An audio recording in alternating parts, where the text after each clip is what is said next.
Hello friends, எல்லாருக்கும் வணக்கம். நீங்கள் எல்லாருமே ரொம்ப சேஃபாக இருப்பீங்க அப்படின்னு நம்புகிறேன். முதல்ல உங்கள் எல்லாருக்குமே ரொம்ப நன்றி. இப்போ நம்மளோட சேனல் வந்து 2 லட்சம் சப்ஸ்கிரைபரை தாண்டி போயிட்டுருக்கோம். உங்களோட சப்போர்ட் அண்ட் பிளெஸ்ஸிங்ஸ் இல்லை அப்படின்னா இவ்வளோ தூரத்துக்கு என்னால் வந்திருக்க முடியாது. உங்கள் எல்லாருக்குமே ரொம்ப ரொம்ப நன்றி.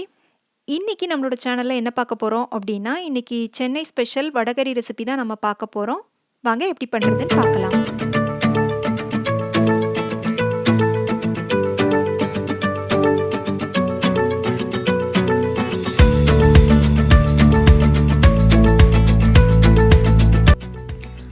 இதில் இன்றைக்கி வடகறி பண்ணுறதுக்கு தேவையான கடலைப்பருப்பை நான் ஏற்கனவே ஊற வச்சு வச்சுருக்கேன்.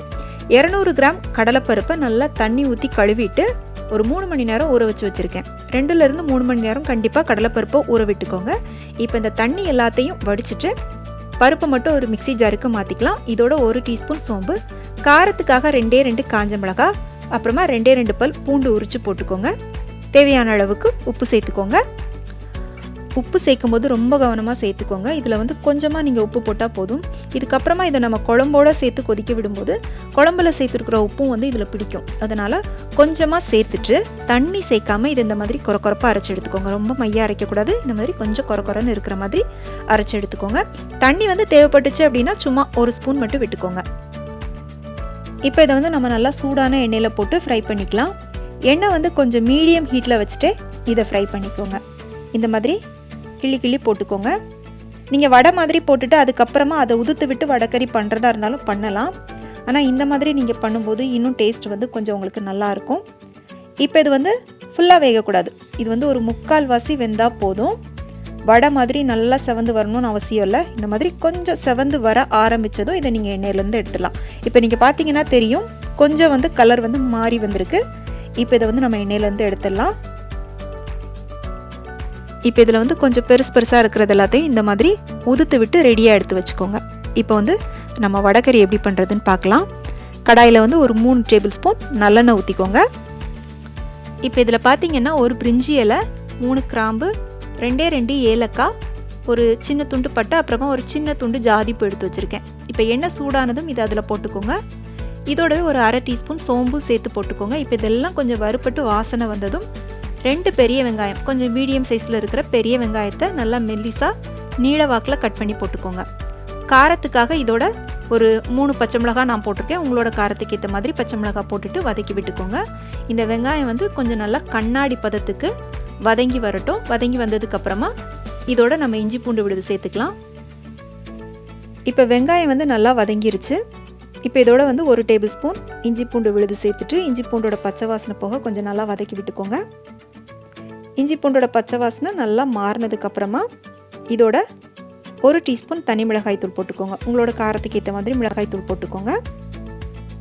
1/4 டீஸ்பூன் மஞ்சள் தூள், 1/2 டீஸ்பூன் மல்லித்தூள், 1/2 டீஸ்பூன் சீரகத்தூள் சேர்த்துட்டு கொஞ்சம் நல்லா வதக்கி விட்டுக்கோங்க. இந்த எண்ணெயிலேயே நம்ம மசாலாவை போட்டு வதக்கும் போது நமக்கு வடகறி வந்து நல்ல ஒரு பிரைட்டான கலரில் இருக்கும். இப்போ வதக்கியாச்சு. இப்போ இதோட நம்ம தக்காளி சேர்த்துக்கலாம். தக்காளி வந்து கொஞ்சம் மீடியம் சைஸ் தக்காளி, 2 தக்காளி கட் பண்ணி போட்டுட்டு வதக்கிக்கோங்க. நல்லா பழுத்த தக்காளியாக போட்டுக்கோங்க. இப்போ இந்த வெங்காயமும் தக்காளியும் சேர்ந்து இந்த மாதிரி கொஞ்சம் நல்லா தொக்கு பதத்துக்கு வதங்கி வரணும். இப்போ இதோட வந்து ஒரு 1/2 டீஸ்பூன் மட்டும் கரம் மசாலா தூள் சேர்த்துட்டு லைட்டாக ஒரு தடவை வதக்கி விட்டுட்டு நம்ம தேவையான அளவுக்கு தண்ணி சேர்த்துக்கலாம்.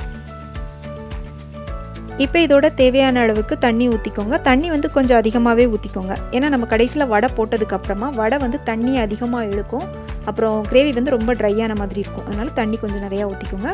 இப்போ தேவையான அளவுக்கு உப்பு சேர்த்துட்டு ஒரு தடவை நல்லா கலந்து விட்டுக்கோங்க. இப்போ இதை வந்து ஒரு 10 நிமிஷம் மூடி போட்டு நல்லா கொதிக்க விட்டுக்கலாம். இப்போ 10 நிமிஷம் நல்லா கொதிச்சிருச்சு.